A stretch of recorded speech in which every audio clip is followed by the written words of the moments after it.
Bugün səhər Ermənistan silahlı qüvvələri bir neçə istiqamətdən bizim yaşayış məntəqələrimizi, eyni zamanda hərbi mövqelərimizi atəşə tutmuşdur. Düşmən atəşi nəticəsində mülki əhali və hərbçilərimiz arasında itkilər var. Prezident əmr versə, səfərbərlik əmr versə, hamımız hazır düşmənə qarşı vuruşmağa.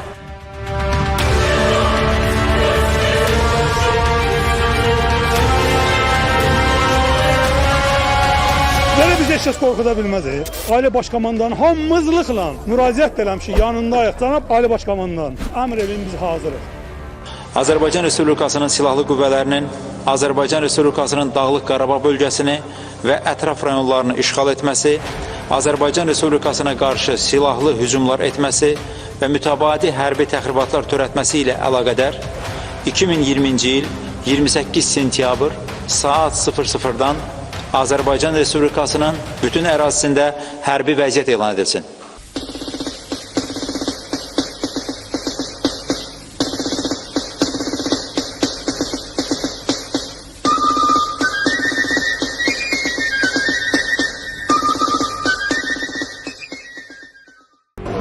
Ermənistan silahlı qüvvələrinin döyüş aktivliyinin qarşısını almaq, mülki əhalinin təhlükəsizliyini təmin etmək məqsədi ilə Azərbaycan ordusunun komandanlığı tərəfindən qoşunlarımızın bütün cəbhə boyu əks hücum əməliyyatına başlaması barədə qərar verildi.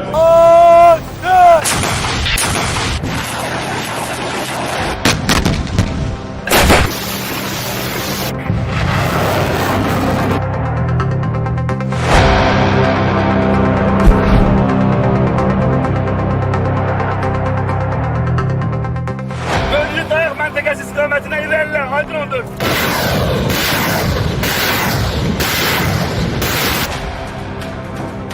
Cənab Ali Baş Komandan, biz söz veririk ki, bütün işğal olunmuş torpaqlarımızda Üçrəngli bayrağını qaldırırıq.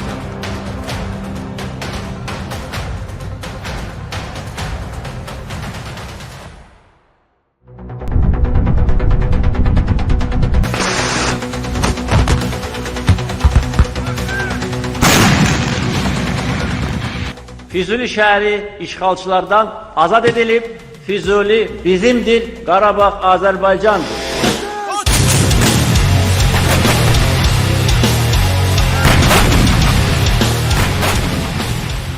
Möhtərəm cənab Prezident, cənab Ali Baş Komandan, əmrinizə uyğun olaraq məruz edirəm ki, Zəngilan şəhəri və ətraf əraziləri işğaldan azad olunmuşdur.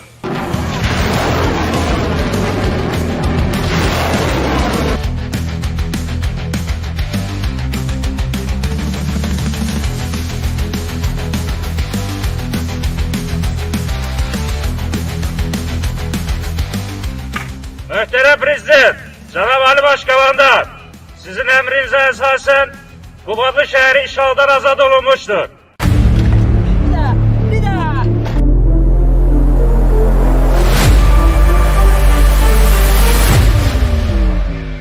Бросай оружие, выходи на площадь.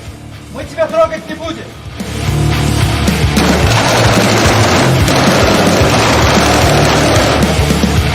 Cənab Ali Baş Komandan, sizin rəhbəriniz altında Şuşa şəhəri işğaldan azad edildi.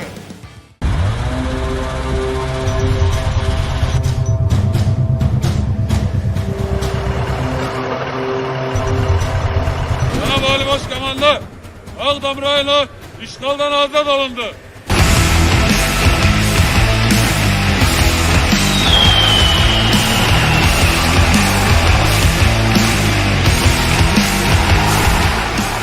Möhtərəm Prezident, Cənab Ali Baş Komandan, Kəlbəcər rayonu işğaldan azad olundu.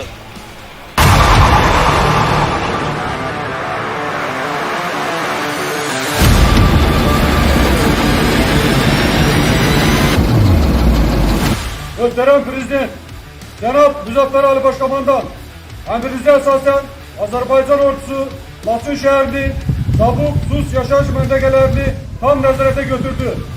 Mən buradayam, su qovuşandayam, mən Şuşadayam, mən Hadrutdayam, mən Xocavənddəyəm, hər yerdəyəm.